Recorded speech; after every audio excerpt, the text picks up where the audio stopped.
pidió que se lo dividamos en dos partes, porque más adelante vamos a ver que las infecciones genitales, que son también llamadas ITS, infecciones de transmisión sexual, ¿no? Porque si son del tracto genital, ¿cuál creen que va a ser la vía de entrada y la vía de salida?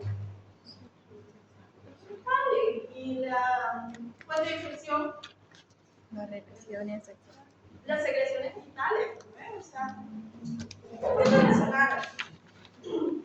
Ahora, estas infecciones, chicos, vamos a ver que van a tener dos tipos de manifestaciones clínicas principales.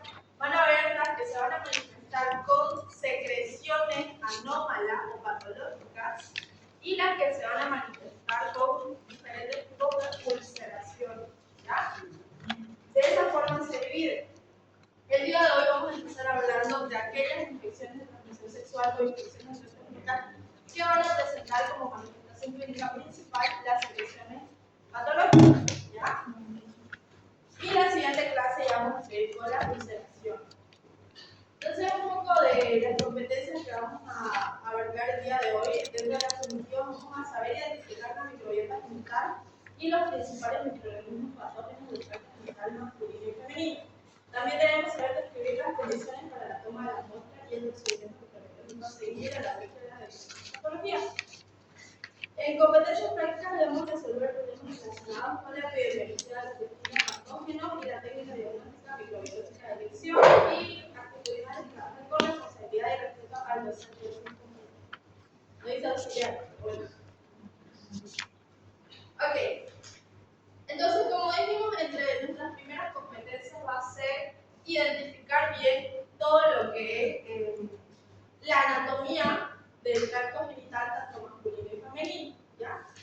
Esto es anato, chicos, ya todos lo sabemos, ¿no? El aparato sexual masculino que se encarga principalmente de la reproducción del varón y sus principales estructuras externas van a ser los testículos, el epididimo, que es aquí donde se da origen, ¿no?, a los espermatozoides, y el pene. Esas son las estructuras externas. Y dentro de las estructuras internas vamos a tener los conductos deferentes,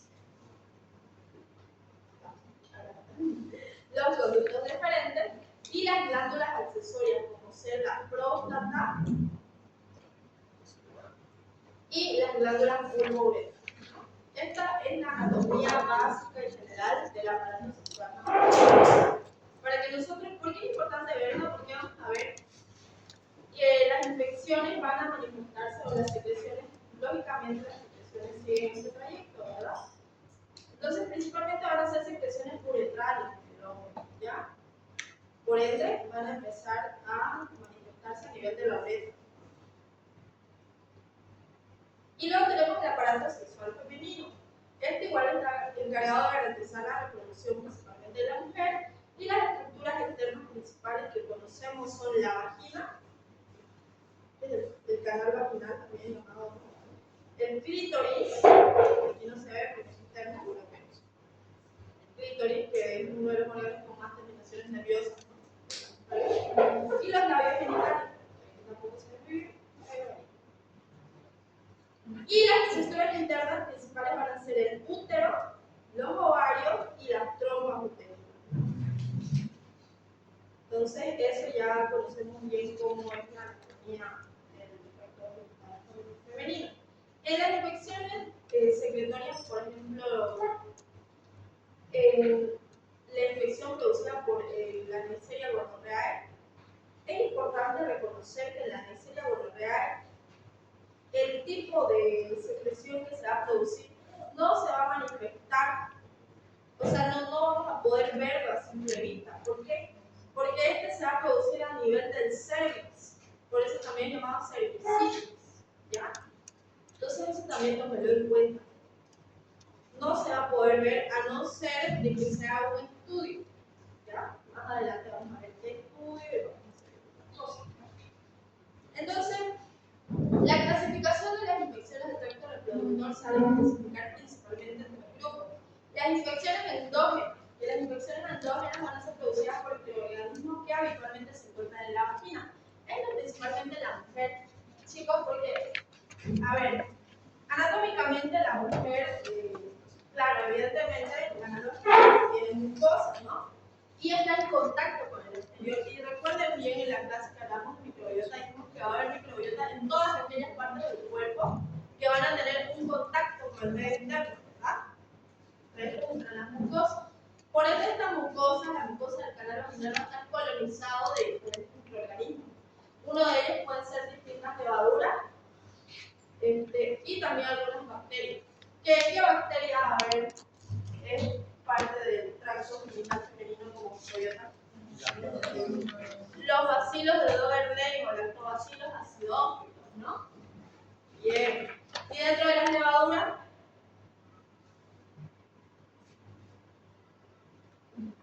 la Candida albicans, es parte de la microbiota, ¿ya? Pero ¿qué pasa? Que en situaciones donde hay una sobrecolonización, es decir, estos se vuelven oportunistas, ¿no? Aprovechan un estado de inmunosupresión para poder sobrecolonizarse y producir infección, ¿ya? Por eso es que vamos a ver que existe la candidiasis, ¿no? Ahora, en las infecciones de transmisión sexual vamos a tener que son las que son transmitidas por parejas sexuales que cuentan con estas infecciones. ETS, enfermedad de transmisión sexual, o ITS, infecciones de transmisión sexual. Entonces, esta es transmitida por otra persona externa. Las endógenas son por microorganismos que ya son parte de la microbiota, ¿ya? Y las ETS son por parejas externas. Como ejemplo, tenemos la gonorrea, producida por Neisseria gonorrhoeae, la clamidia, producida por Clamidia trachomatis, la sífilis, producida por el Treponema pallidus, ¿no? El chancro blando, ¿quién lo produce? El mononukleoide. ¿Y el chancro duro? Eso ya es de la otra clase, es lo que vamos a ver en ulceración. La tricomoniasis, ¿quién la produce? Trichomona vaginal, este es un parásito. ¿Tiene o no tiene forma química? No tiene. No tiene, ¿verdad? El herpes genital producido por el VHS, el papiloma, el virus del papiloma humano y el VIH, ¿no? El virus de inmunodeficiencia humana. Entonces, todas estas son infecciones de transmisión sexual que son transmitidas por otras personas externas. Y luego tenemos las infecciones diarreigénicas. Que miren, chicos, ¿qué dice de las infecciones diarreigénicas? Desde el interior o el exterior del cuerpo, puede ser endógena, de la vagina, ETS, como el cuello uterino o vagina también, y contaminación desde el exterior. ¿Ya? Entre estas vamos a tener la enfermedad pélvica inflamatoria. Este puede llegar a ser una complicación de cominiasis. ¿Ya? La enfermedad pélvica inflamatoria. Después de un aborto u otro procedimiento transcervical, también muchas complicaciones infecciosas del embarazo y del periodo postparto. Entonces, las infecciones iatrogénicas van a ser las que se van a dar cuando hay contaminación, ya sea del medio interno, que puede ser por alguna bacteria de otro sitio, que es parte del microbiota normal de ese sitio, y al migrar a ese otro sitio produce infección, o por contaminación externa, como dice acá, por ejemplo, un aborto, utilizar algún instrumento no esterilizado, puede llegar a producir estas infecciones iatrogénicas. Ya. Entonces, aquí están, chicos, miren lo que les decía. Se van a dividir en dos grandes grupos de infecciones de transmisión sexual. Este lado va a estar todas las infecciones que nos van a producir secreciones y acá la ulceración. ¿Ya? Veamos las infecciones que producen secreciones. Tenemos las femeninas y las masculinas. En las femeninas, chicos, se divide de esta forma: vaginitis y vaginosa. No es lo mismo, ¿ya? ¿Qué quiere decir el sufijo itis? Inflamación. Claro, quiere decir inflamación, ¿no? Entonces, en el caso de la vaginitis, lo que vamos a tener es una inflamación a nivel del tracto genital, ¿ya? Entonces, vamos a tener claro que en la vaginitis va a haber inflamación. ¿Y en la vaginosis va a haber inflamación? No va a haber signos de inflamación, pero sí hay infección, ¿ya? Eso es lo que lo diferencia.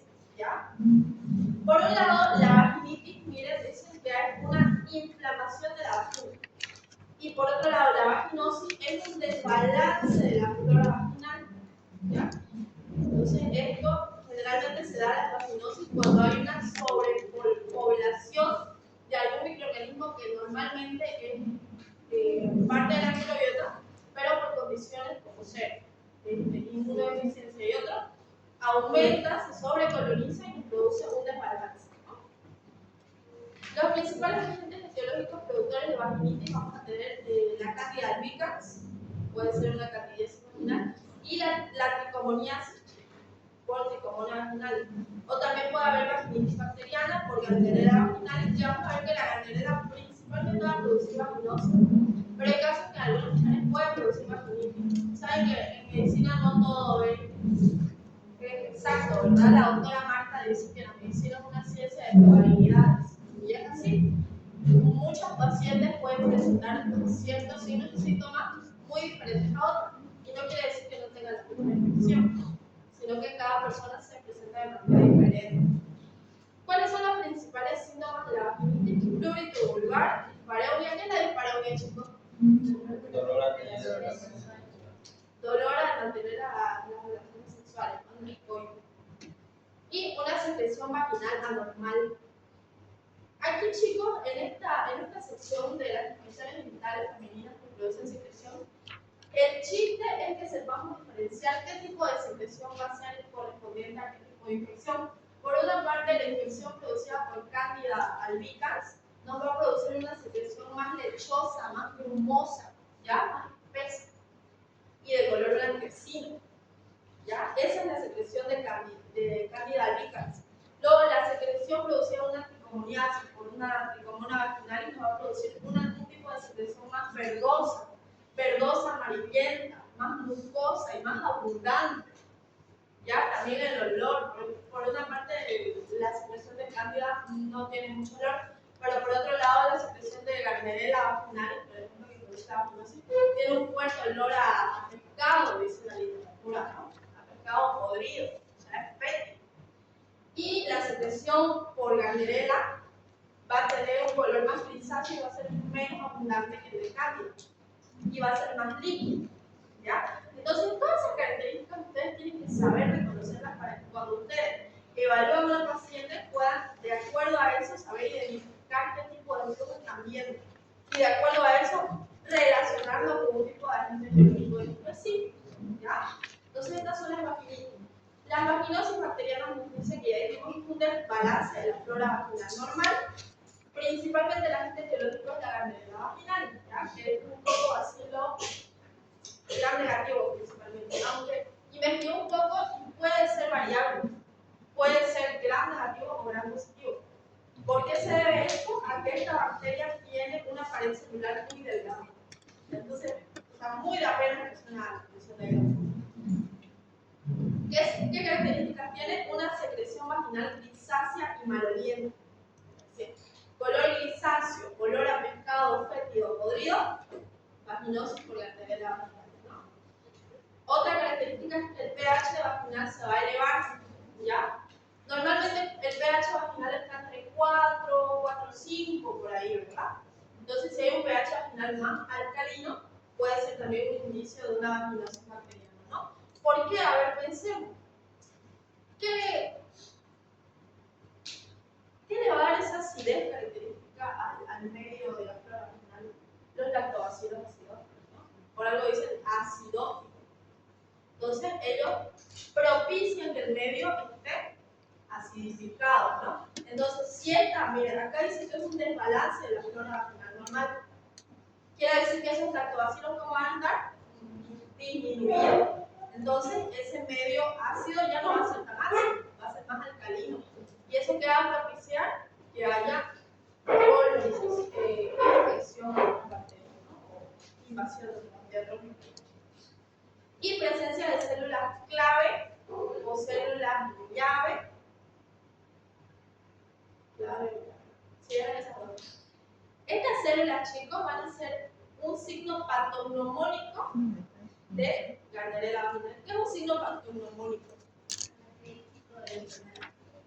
Bien, ¿qué? Típico, característico y diferencial de una enfermedad en específico.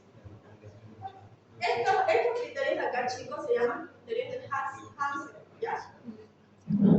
Que son para poder Y luego tenemos la uretritis. La uretritis, esto ya es lo que vimos hoy en las infecciones genitales femeninas. Ahora vamos por las masculinas.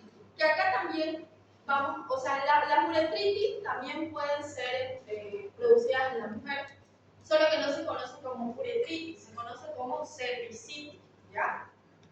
En el hombre es uretritis, ¿ya? Y esas dos son producidas por un agente biológico en particular, que es la Neisseria gonorrhea. Es la que nos produce la gonorrea. ¿Ya? La gonorrea. Aquí lo toma, o sea, aquí no menciona la cervicitis porque está haciendo la diferencia entre femenino y masculino, ¿no? Pero sepamos que la uretritis en el hombre producida por la Neisseria gonorrhea y en la mujer la cervicitis igual producida por Neisseria gonorrhea, ¿ya? Pero puede haber otros agentes etiológicos. Tenemos la uretritis gonocócica y la no gonocócica, ¿ya? La uretritis gonocócica va a ser la que va a ser producida por el Neisseria gonorrhea, ¿no? Y la no gonocócica va a ser la uretritis que van a ser producidas por 2 o 3 agentes etiológicos principales que son Clamidia trachomatis, Ureaplasma ureolíticum y el Mycoplasma. Pero principalmente esas dos, ¿ya? Diferencial, Clamidia trachomatis y Ureaplasma ureolítico, de uretritis no gonocócica, ¿ya? Los síntomas de esta uretritis van a ser disuria. ¿Qué es disuria? Dolor al acto de la acción, al orinar. Secreción uretral. Esta secreción uretral, no, a ver, normalmente el hombre tiene secreción uretral, ¿ya? Tiene, es normal.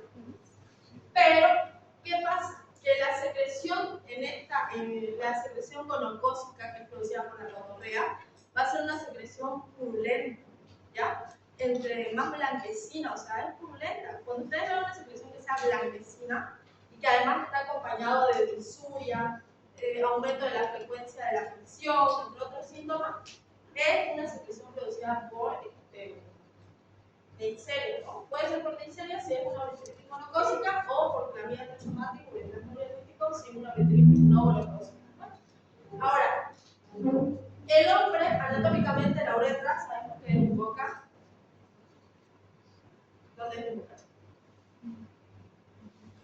Ya, ni yo sé. Pero, o sea, a lo que me voy es que va a ser evidente, ¿ya? En el hombre se va a ver la secreción. En la mujer no, porque ¿qué dijimos? Se va a llamar cervicitis, ¿no? Y el cervix, ¿será que la secreción del cervix se va a poder ver? No, ¿verdad? Pero el cervix, sabemos que está el cervix, el huequito, y luego viene el canal vaginal, ¿no? Entonces, la secreción solo se va a poder observar si es que la mujer se hace un estudio para poder evaluar esa secreción, ¿ya? Normalmente no va a poder verse por la disposición anatómica, ¿ya? En estas otras infecciones sí vamos a poder ver la secreción, pero en el caso de la cervicitis no va a ser evidente a primera vista. Vamos a tener que introducir un espéculo, realizar todo un examen, ¿no? Como para un Papa Nicolau. Y estas son las infecciones que producen como primera manifestación las úlceras, ¿ya? Que son lesiones abiertas en los genitales. Los principales agentes etiológicos va a ser el herpes genital, el treponema paño, productor de la sífilis, que produce el chancro duro, y el Haemophilus ducreyi, que nos produce el chancro blando.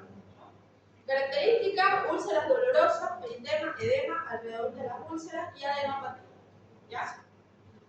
Ahora, ¿qué es una ETS, chicos? Las ETS son las infecciones que se contagian de una persona a otra, usualmente durante el sexo, ya sea vaginal, anal o oral, y son muy comunes, chicos. Es más común, hay mucho tabú, ¿no? Frente a las ETS, pero es muy común, es más común de lo que nosotros creemos. Y debemos quitarnos ese tabú, ¿no? Ya que es algo que nosotros vamos a ver como médicos todos los días. Entonces tenemos que tener en cuenta eso, ¿ya? Son causadas por microorganismos que pueden estar presentes en el tracto reproductivo o bien pueden ser introducidos desde el exterior, como en el caso de las infecciones diarreicas, ¿no? Durante el acto sexual o durante procedimientos médicos. En sí, también lo que les digo es muy común. E infectados en un día más de 1 millón de personas.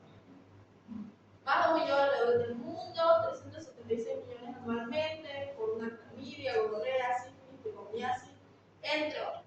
Y portadores del virus del herpes simple, 500 millones. O sea, es bastante común.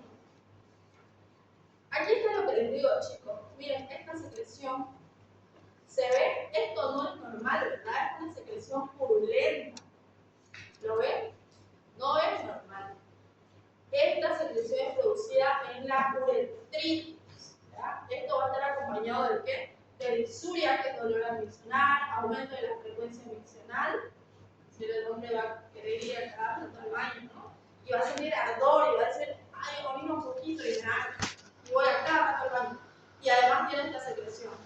Entonces nosotros automáticamente vamos a pensar que una uretritis por Neisseria gonorrhoeae, si es una uretritis gonocócica o no gonocócica producida por el Neoplasma hialíticum o clamidia trachomatis, ¿no? Síndrome miccional y eliminar esa secreción por la uretra. En la mujer es lo mismo, la misma secreción, bueno, no la misma, ¿no? Pero similar, pero a nivel del cervix, ¿ya? Y el cervix sabemos que está por dentro, no vamos a poder observarlo sin pedir. Miren este cuadro bonito, chicos. Aquí vamos a ver la uretritis y la cervicitis. Ahí va. Aquí dice de ese hombre, pero este cuadro aplica para hombres como para mujeres, ¿ya? Puede ser de causas no infecciosas como de causas infecciosas. Cuando es por causas no infecciosas tenemos por irritantes químicos, se hace como espermicidas, otros productos de baño, cuerpos extraños, neoplasia, síndrome de Stevens-Johnson, interesante, granuloma de Wegener, entre otras. Estos pueden ser factores predisponentes, ¿no? Y por causas infecciosas vamos a tener la uretritis y cervicitis gonocócica. Estas son producidas por Neisseria gonorrhoeae, ¿no? Y las no gonocócicas principalmente por esto, este era que no me acordaba, Mycoplasma genitalium, ¿ya? Las no gonocócicas principalmente, chicos, van a ser 3. ¿Cuáles? Clamidia trachomatis, Mycoplasma hialíticum y Mycoplasma genitalium. Muy bien. Esto es lo que quiero que se quede, ¿ya? Estos son otros no muy comunes, pero esto es lo que quiero que se les quede, ¿ya? Gonocócica, Neisseria gonorrhoeae. No gonocócica, clamidia trachomatis, Mycoplasma hialíticum y Mycoplasma genitalium. Ahora, las no gonocócicas poco frecuentes pueden ser por el virus del herpes simple tipo 1 o 2, por la Pseudomonas vaginalis y algunas especies de cándida. Y a las muy raras serían por algunas enterobacterias, por el Treponema pallidus, de sífilis, condiloma, otros como adenovirus, aemófilos, especies de amófilos, Neisseria meningitidis, bla bla bla. Ya chicos, esta acá es una expresión de Gram, ya, de Neisseria gonorrhoeae. ¿Cuál es la característica de esta bacteria? Es intracelular, chicos, miren. ¿Lo ven? Miren, esas son células, ¿ya? Son células del epitelio de la mucosa donde está infectando. Y esto, caramba. Sí, bueno. Miren. Ay, pero es que no tengo que usar. Está dentro de las células, la bacteria. ¿Se dan cuenta? Son bacterias. Esta es una bacteria intracelular, chicos. Entonces, ustedes hacen la atención de Gram y ven, son bacterias intracelulares. ¿Y qué van a pensar? Neisseria gonorrhoeae. Y además, si vemos esa función de Gram, tenemos un paciente con síndrome miccional, ardor al orinar, insuria, entre otras, y además de esa secreción, entonces ya podemos decir que estamos frente a un caso de gonorrea, una uretritis gonocócica. Gonocócica, cuando encontremos a la bacteria intracelular en la que se pega. Y si no encontramos esto, pues ya estudiamos las otras, que son las no gonocócicas, que puede ser Mycoplasma hialíticum o clamidia trachomatis. Ahora, en la mujer, miren, dice que se presenta como misiones frecuentes de dolor. La cervicitis se presenta como misiones frecuentes, dolorosas, dispareunia, que dijimos que es el dolor al acto del coito, a tener relaciones sexuales, o sangrado vaginal. El diagnóstico se hace mediante un examen pélvico, chicos. Ahí está lo que les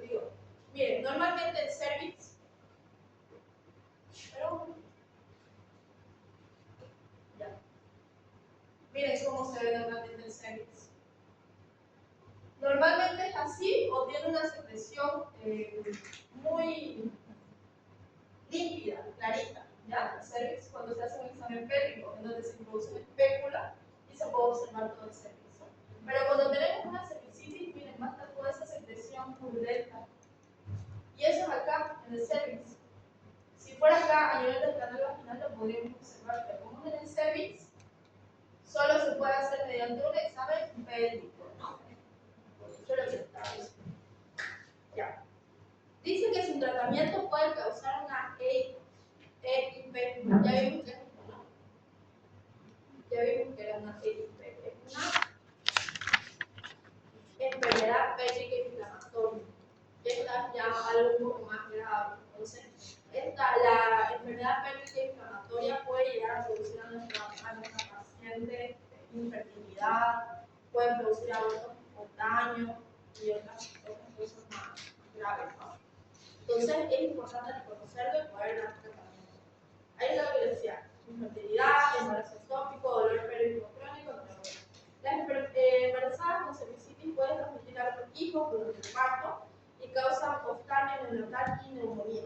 Otra cosa de la neisseria, chicos, es decir, gonorrea, tiene también lo mismo por otros sitios, no solo a nivel de tracto genital, puede llegar también a los ojos, puede producir una oftalmia en los neonatos, en ese caso, si se transmite por el canal del parto. Ese cuadrito ya lo analizamos y así es como se hace el examen pélvico. ¿Ya? Así es como se realiza el examen pélvico. Más adelante lo vamos a ver, pero ahí pues. Ya. Ahora entramos, ya avanzamos todo lo que es la uretritis y cervicitis. ¿Ya? Ahora vamos de lleno a la ETS en las mujeres. ¿Ya? Dijimos que las vaginitis van a ser aquellas que nos van a producir inflamación en la vagina, ¿verdad? Principalmente por Candida albicans y Trichomona vaginal, ¿no? Nos dice que van a ocasionar un desequilibrio de la flora normal vaginal, una infección en el embarazo, una infección del embarazo, fase premenstrual, una reducción de niveles de estrógeno después de la menopausia y anticonceptivos.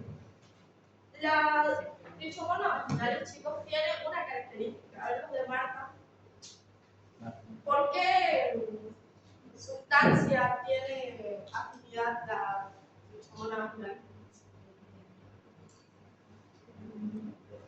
La lactoferrina, por la lactoferrina, ¿no? Muy bien, muy bien.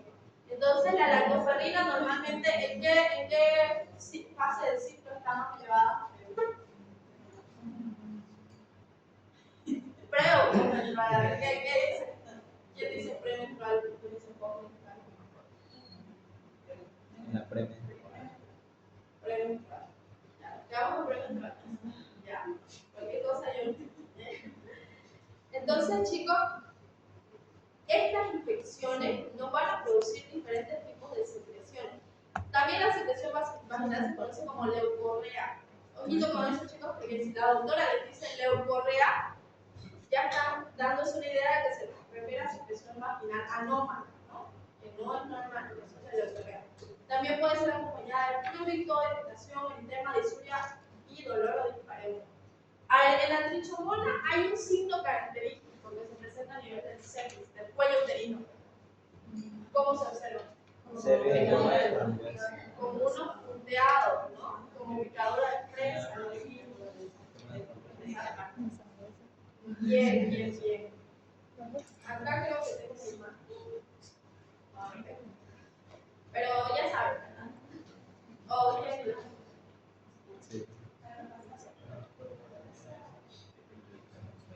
Petequia. Un rash petequial.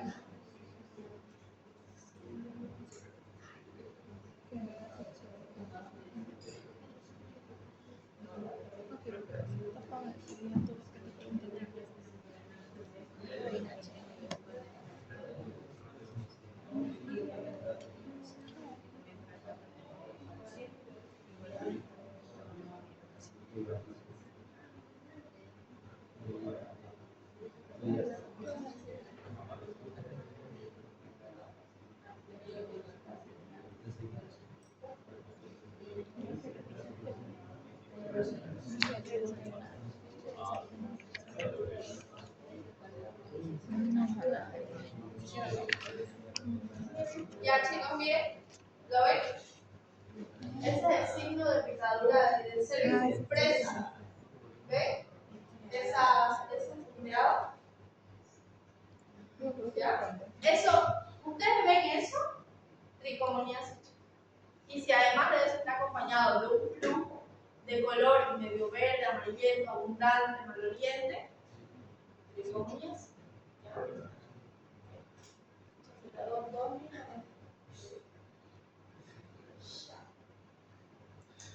Entonces, lo que les mostré anteriormente es de tricomoniasis. Esta secreción de acá, chicos, es de candidiasis. ¿Por qué? A ver, ¿Por qué lechoso? es más grumoso, no lechoso, grumoso. ¿Saben cuáles que son grumos, verdad? Eso es candidiasis. Y hay que saber diferenciarlo, porque hay otros flujos como el de la gardnerela que produce vaginosis, que es más líquido. El color puede ser similar, pero es más líquido. O imaginemos que en el caso de que sea una tricomoniasis tiene signo de punteado y todo, pero por alguna razón el flujo no es verde. Es más tirando entre plomo, blanquecino y ligeramente. Si nosotros no somos buenos observadores, podemos pensar que es una candidiasis. Pero si sabemos nosotros que la candidiasis es más grumosa, entonces ya vamos a poder diferenciarlo, ¿no? Bien. Ya, entonces ya vimos las vaginitis. Ahora vamos a ver lo que son las vaginosis. Las vaginosis nos dicen que, a diferencia de la vaginitis, estas no van a producir signos de inflamación, ya, pero sí van a producir otro tipo de manifestación. Tampoco presenta vibración mucositaria. Suele afectar a las mujeres de edad fértil, actividades como las relaciones sexuales sin protección o las luchas vaginales, puede aumentar el riesgo, ¿ya? Entonces, esta va a ser principalmente producida por un desbalance de la flora genital normal. Por eso que si aquí dice utilización de luchas vaginales, puede llegar a alterar, ¿no? La flora normal, ¿ya? Como dijimos, los lactobacilos o bacilos de doble ley van a propiciar ese ambiente ácido, ¿no? Entonces, si nosotros utilizamos unas duchas vaginales o algo que barra esa flora normal, ese ambiente va a quedar libre, ¿verdad? Ya no va a estar esa microbiota protectora que daba el ambiente ácido. Entonces, por ende, el pH va a elevarse y va a ser más propiciante que vayan otros nutrientes a infectar, ¿ya? O en el caso de la gardnerela, que estas, como normalmente el galón es parte de la microbiota, puede aumentar su cantidad, ¿no? Puede haber una sobrepoblación y se presentan estas manifestaciones que son el flujo anormal. En algunos casos dicen que no hay síntomas, pero en otros puede haber secreciones vaginales normales, picazón y mal olor. Ya, esto es lo que les decía al inicio, chicos, los criterios de Hansen. Son 4 criterios con los que nosotros vamos a poder identificar una vaginosis por la vaginal, ¿ya? El principal es un pH vaginal mayor a 4,5. ¿Por qué? Porque hay difusión de bacilos de doble ley. El pH sube. Células guía. Presencia de células guía o células clave o células llave, ¿ya? Entonces, la presencia de esta célula, cuando nosotros hagamos un análisis de ese líquido, de esa secreción vaginal, si hay presencia de estas células, es signo patognomónico, chicos, ¿ya? El otro criterio es la prueba de hidróxido de potasio positiva. Esta prueba, ¿cómo se hace, chicos? Se mezcla una cierta cantidad de ese flujo con hidróxido de potasio, se tapa en un tubo de ensayo, se bate, y luego se huele. Si esa mezcla tiene un olor a pescado podrido, es una prueba de hidróxido de potasio positivo, ¿ya? Y secreción fina y grisácea, ¿no? Y olor a pescado. Estos 4 criterios, chicos, los podemos preguntar en el examen, así que memorícenselo.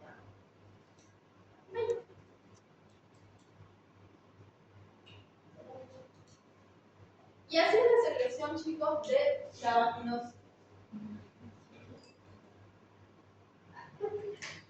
Es más grisácea y más líquida, ¿ya? Miren la diferencia con la de candidiasis, miren, esa es grumosa y esta es líquida, pero el color esta va a ser menos abundante y lo característico es el olor, ese olor feo. Entonces dijimos que vamos a hacer, cuando tengamos sospecha de todas estas infecciones, lo que vamos a hacer es una toma de muestra de la infección. ¿Ya? ¿Y cómo se hace? A través de un examen que es el Papa Nicolau. ¿Ya? Este examen, chicos, nos va a ayudar a poder detectar si hay una cervicitis. Porque como introducimos el espéculo, vamos a poder tener acceso a el cervix, ¿no? Entonces directamente vamos a poder observar cómo está el cervix. Y se toma una muestra de esa situación. Entre las indicaciones para realizar este procedimiento dice que está no tomar antibióticos antes de la toma de muestra, ¿ya? Porque esto nos podría dar un falso negativo. No colocarse cremas ni óvulos, no hacerse lavados internos o duchas vaginales, realizar higiene de genitales externos con agua y jabón la noche antes del estudio y no tener relaciones sexuales durante 48 horas antes. ¿Ya? Esos son los criterios para realizar un Papa Nicolau. Ahora, ¿cómo se hace esta muestra? ¿Cómo se hace la toma de muestra? Primero debemos revisar los genitales externos en busca de lesiones, úlceras, vesículas, verrugas o flujo de vulva. Entonces, lo primero es observar, ¿no? La infección. Luego de este paso debemos, nos dice que las niñas o mujeres con un email intacto tan solo debemos esperar que la secreción salga al exterior para así ser obtenida. En mujeres que hayan tenido el contacto sexual se debe colocar el instrumento denominado espéculo. Entonces, en niñas no, ni tampoco en mujeres que tengan el email intacto, no debemos colocar el espéculo, ya que podemos causar traumatismo. Ese es el instrumento que está allá en el espéculo, ¿ya? Es el que nos va a permitir tener una visión del canal vaginal. Ahora, nos dicen que una vez introducido el espéculo del canal vaginal se utilizan 3 hisopos. El primer hisopo se toma la muestra de las paredes vaginales para centrar el medio de cultivo y realizar la prueba de hidróxido de potasio 10%. Para buscar el microorganismo Gardnerella vaginalis con el primer hisopo, ¿ya? Con el segundo hisopo se toma la muestra del endocervix. El endocervix está en el huequito del cervix y con el hisopo se introduce levemente el endocervix, introduciendo aproximadamente 2 centímetros, mantener, no sé, 15 grados, supongo, retirar la muestra. ¿Para qué microorganismo? Para buscar Neisseria gonorrhoeae o cualquier otro productor de cervicitis no gonocócica, como Ureaplasma urealyticum y la vida del macho madre. Y el tercer examen, el tercer hisopo, perdón, nos dice que debemos introducir en el canal vaginal, colocar la secreción de un portafiltros para la detección de gas y luego introducirlo en un tubo a 0,5 ml de solución fisiológica estéril para hacer un examen directo, ¿ya? Entonces son 3 hisopos que se utilizan. Eso igual puedo contar. Ahí está cómo es el procedimiento, se introduce el espéculo, se utilizan los 3 hisopos y eso sería el examen. Ahora, para la secreción uretral del hombre, para tomar la muestra, nos dice que se debe hacer, ya acá lógicamente no vamos a utilizar espéculo, debemos introducir el hisopo de 2 a 3 centímetros y rotar dentro de la uretra para sacar la muestra. Con un primer hisopo vamos a hacer función de gramos y con el segundo hisopo vamos a sembrar el medio de cultivo. Eso para el examen al hombre. Ya, entonces, mire, este es un cuadro que resume todo lo que hemos hablado. Vaginitis, principalmente por Candida albicans y Trichomonas vaginalis, ¿no? Candida albicans es un hongo, ¿no? Y Trichomonas vaginalis parásito. Característica de la Candida albicans, secreción blanca, lechosa, espumosa, ¿no? Trichomonas vaginalis es una secreción espumosa, eso es lo que quería mencionar, chicos. Puede ser espumosa, abundante, entre amarillenta y verde y maloliente, ¿no? Y los análisis a solicitar para estas dos es examen directo. En la vaginosis, producida principalmente por Gardnerella vaginalis, que es una bacteria, produce una secreción grisácea y un olor fétido afectado. ¿Cómo se va a examinar? Con un cultivo de la secreción vaginal y vamos a encontrar aquí las células guía y la prueba de hidróxido de potasio positiva nos van a indicar un resultado positivo. Y en la cervicitis de la mujer puede ser producida producida por Neisseria gonorrhoeae, en caso de que sea una cericitis gonocócica, una bacteria que es principalmente un diplococo gram negativo intracelular. ¿Ya? Y la no gonocócica puede ser una Chlamydia trachomatis, que es una bacteria también intracelular. Y lo mismo del hombre, solo que el hombre se denomina uretritis, ¿no? ¿Quién va a producir una secreción cervical escasa, uretral abundante? Eso es del hombre y la mujer. No, perdón, la mujer. Y en el hombre, ¿cómo se va a observar por una secreción amarillenta no abundante? ¿Ya? Examen a solicitar cultivo de secreción uretral en caso de que estemos analizando gonorrea. Y en caso de que analicemos Chlamydia trachomatis, vamos a hacer inmunofluorescencia. Listo, ahora vamos a ver un poco de las actividades. Ya, veamos el caso clínico. Caso clínico número 1. Mujer de 28 años con un flujo vaginal grisáceo, homogéneo, color fétido, afectado que se identifica en el coito. No presenta flujo. Entonces vemos ahí está la paciente, la muestra de la secreción vaginal o exudado vaginal. El color tiene un color blanco grisáceo, el aspecto regular, una cantidad regular. El pH, miren chicos, qué interesante, el pH, ¿cuánto está? 5,8, eso estaría elevado, ¿no? En el examen directo tenemos depósitos de 30 por centímetro cúbico, eritrocitos 2 por centímetro cúbico y células epiteliales abundantes. La prueba de hidróxido de potasio 10% es positiva. Tinción de Gram nos detecta una disminución de los lactobacilos, bacilos de Overley, abundantes bacilos gram negativos en células epiteliales y el cultivo nos va a dar gandrela vaginal. ¿Ya? El antibiograma nos dice que tenemos un antibiótico de elección, metronidazol. ¿Cuál es el diagnóstico más probable, Diego? Gardnerella vaginal. Deberían tapárselo. ¿Gardnerella vaginal es el diagnóstico? Vaginosis. Vaginosis No, está mal. Bacteriano. Vaginosis bacteriana, ¿por qué no gonocócica? O sea, cuando hablamos de gonocócica estamos hablando de gonorrea, ¿no? Y la gonorrea que nos producía cervicitis y uretritis, ¿no? Estamos hablando de vaginosis, un cuadro muy diferente. ¿Ya? Cuando nosotros hablamos de uretritis y de cervicitis, recién vamos a decir si es gonocócica o no gonocócica. La vaginosis solo nos lo va a producir, bueno, principalmente nos va a producir la gardnerella vaginal. Cuadro vaginoso bacteriano. ¿Qué microorganismo está principalmente implicado, Janet? La Gardnerella vaginal. Gardnerella vaginal. Bien. ¿Qué alteración de la microbiota se evidencia? Said. ¿Qué alteración de la microbiota se evidencia en esta infección?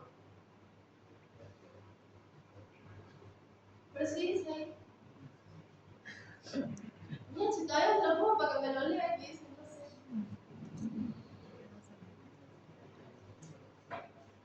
Pero lee, ahí. ¿Qué alteración de la microbiota se evidencia?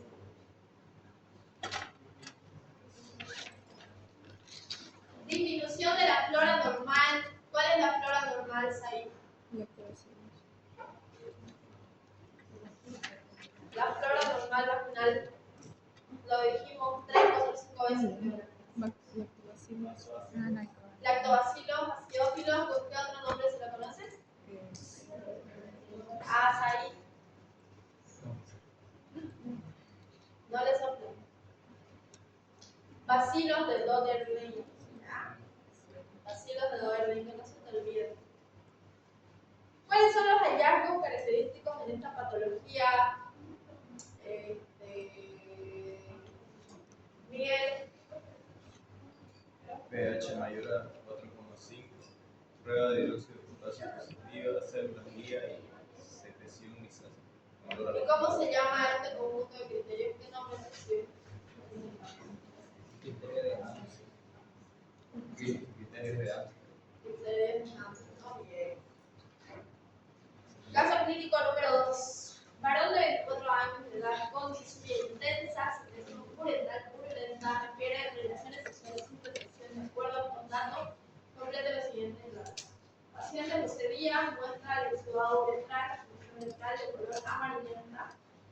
directo leucocitos 30 por campo, eritrocitos 2 por campo y células epiteliales por campo.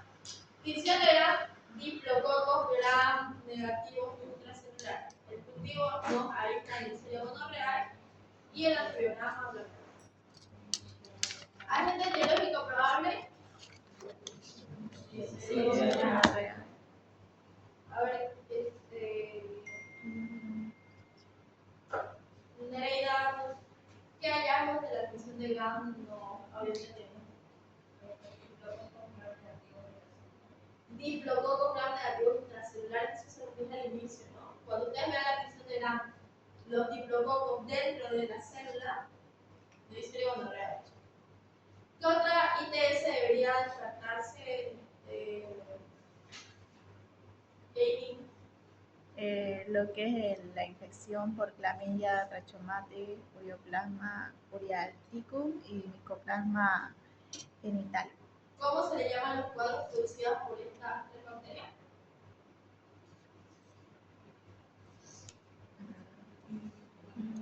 ¿Quién los produce esas tres bacterias? Vaginosis. Vaginosis es la gallera. Estas tres producen la uretritis no monocócica, ¿no? La uretritis monocócica, Neisseria gonorreae. Uretritis no monocócica, micoplasma genital, clamidia trachomatis, ureoplasma uriaticum. ¿Ya? No es vaginosis, vaginosis, carnerera vaginal. Vaginitis, cándida, albicans y tricomonas vaginal. Uretritis, cervicitis, monocócica, Neisseria gonorreae, no monocócica, clamidia trachomatis, ureoplasma uriatítico y micoplasma genital. Y no hay más. ¿Cuál es la importancia del tratamiento de las parejas, Fernanda? El tratamiento se debe realizar tanto al paciente como a la pareja sexual del mismo para prevenir propagación y reinfección. Esto es importante, chicos, porque si nosotros, a ver, si un paciente está con infección, probablemente su pareja sexual muy probablemente también esté infectado. Por eso me acuerdo bien que la doctora Marta nos decía que con los casos que se atienden de tricomoniasis se descubría muchas infidelidades. Porque era como que la mujer normal, la mujer solo tenía su pareja, su esposo, ¿ya? Y de la nada un día aparece con esta infección. ¿Y qué resultó ser? Que el esposo le trajo la infección de afuera. Entonces es triste, ¿no? Pero vemos que tanto la pareja sexual como la otra persona necesitan el tratamiento. Probablemente ambos están infectados. La tricomoniasis en el hombre, chicos, no presenta muchos síntomas. Es casi asintomático. Entonces, por eso es que es común ver estos casos en donde se descubre infidelidad. Y el tratamiento, lógicamente, se hace a la mujer infectada como a su pareja, ¿no? Para evitar que haya una reinfección o evitar que se siga propagando. Caso clínico número 3, condice con la mujer de 32 años embarazada, presenta prurito vulvar intenso, leucorrea vaginal, flujo blanco grumoso sin olor, antecedentes de uso reciente de antibióticos. Ya. La paciente, el examen fue un exudado vaginal de color blanco grisáceo, aspecto regular en cantidad, un pH de 4,2, no está disminuido, pero no está aumentado, está bien. El examen directo nos presenta leucocitos de 40 por campo, eritrocitos por campo, células epiteliales. Mire, prueba de dilución de potasio negativo. El examen micológico que se realiza va a detectar levaduras y pseudohipas. ¿Ya? La tinción de grano presenta una disminución de lactobacilos. Chicos, acá donde dice cultivo no le pongan ya. Es que pensé, yo al resolverlo, ya no digan nada. Recuerden que también hay cultivos para hongos, ¿no? Tenemos diferentes cultivos, tenemos el agar saburado. Entonces yo dije, cultivo para hongos, así albicas. Pero acá ya nos está diciendo que ya ha hecho un examen micológico y que vamos a observar levaduras y pseudohipas. Entonces el cultivo, como no hay presencia de bacterias, lo que estamos viendo, estamos presentes una cándida, no va a haber resultado ni en cultivo ni en el examen parasitológico.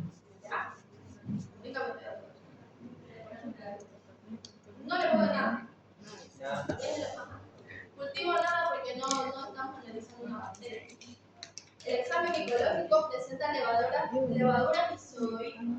La adicción de Gram presenta disminución del lactobacilo, el examen parasitológico negativo, descartamos Trichomonas vaginalis y el cultivo no sería. ¿Cuál es el diagnóstico más probable, Carla? Candidiasis hormonal, ¿no? Factores predisponentes presentes, Cristian. Muy bien. ¿Por qué en este caso el pH suele ser normal? ¿No es la Camila?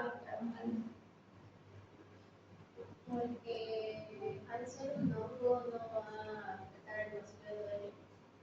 Bien, no altera tampoco la producción del ácido láctico. Por eso es que en el estudio vimos que el pH está en 4,2, no está normal. Entonces sí se elevaba el pH.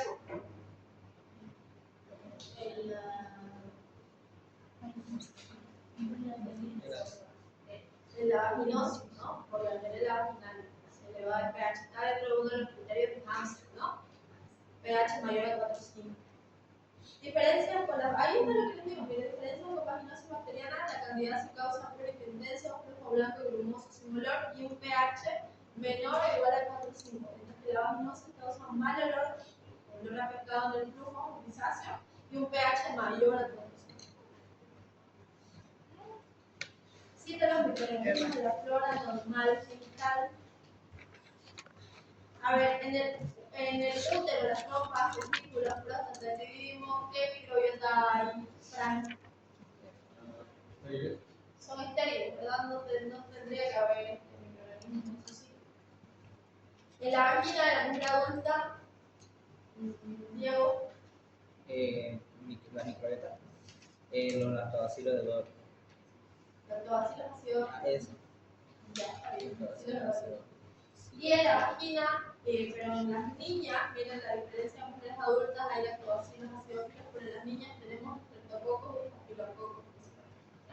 Estreptococos sapropíticos, perdón, y otros microorganismos pueden ser parte de la comunidad. Y ahora sí aquí está. ¿Qué instrumento se utiliza para la toma de muestra de flujo vaginal de una mujer sexualmente activa? Natalia.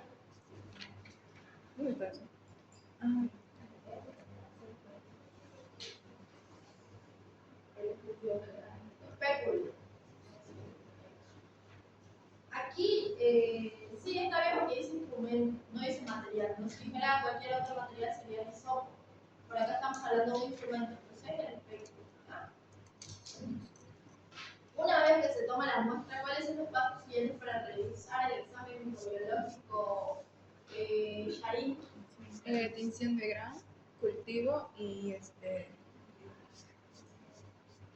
antibiograma. No.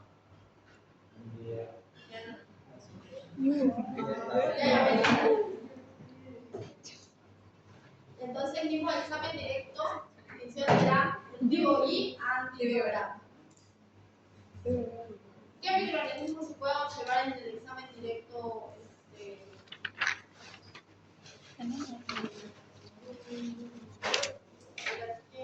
Raquel. Raquel. No, es para Miranda. Miranda, ¿qué microorganismos se puede observar en un examen directo?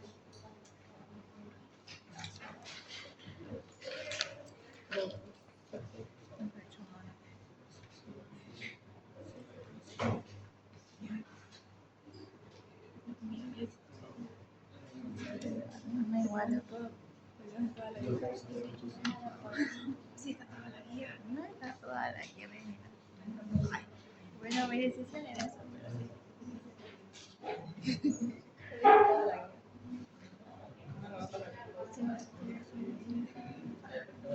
No, yo sí.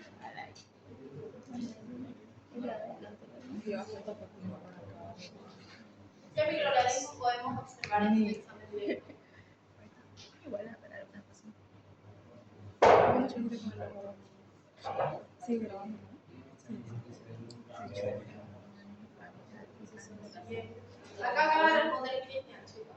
Estén más atentos, por favor, chicos. Yo no vengo acá a hablarles nada que no les vaya a servir. Después la doctora lo trata y entonces un poquito más de compromiso, ¿ya? Como dice Cristian, podemos observar dos, la Candida albicans y la Trichamona vaginalis, ¿ya? De estas dos infecciones, estos dos microorganismos, el principal método para realizar el diagnóstico es el examen directo, ¿ya? Candida albicans y Trichamona vaginalis. ¿Qué bacterias se identifican al mezclar una gota de secreción de hidróxido de potasio al 10%? ¿Y en qué consiste con una prueba de efectividad? ¿Qué bacteria hay? Iván. ¿Cuál? Gardnerella vaginalis. Entonces, la Gardnerella vaginalis que nos produce en qué cuadro?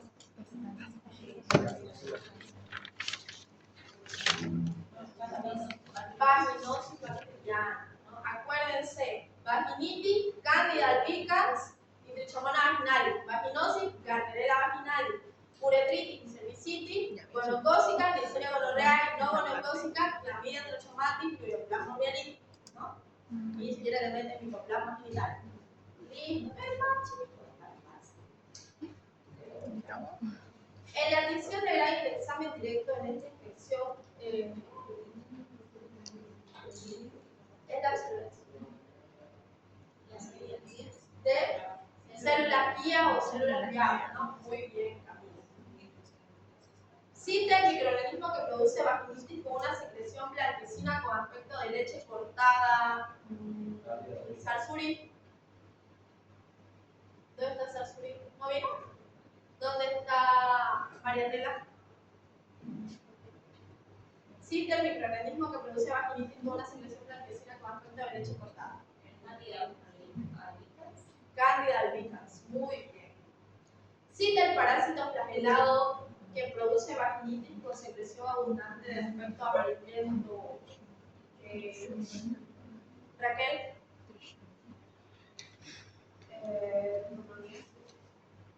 Tricomoniasis en el microorganismo. Trichomona vaginalis. Muy bien. Tricomoniasis es el cuadro que produce la Trichomona vaginalis, ¿no? Muy bien. ¿Qué bacterias se identifican en la atención de Gram bajo la forma de diplococos gram negativos intracelulares? Andri.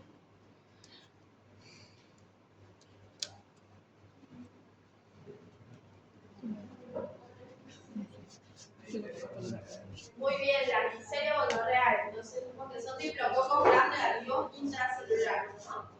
Neisseria gonorrhea. Las demás actividades, chicos, no las estamos realizando porque son parte de la segunda parte del tema. Recuerden que al inicio de las clases les dije que vamos a dividirlo en dos partes, ¿no? Las infecciones que producen como manifestación principal de secreción y las infecciones que producen como manifestación principal la ulceración, ¿no? Entonces, yo creo que la doctora se nos va a revisar la siguiente clase, la mía. No lo sé.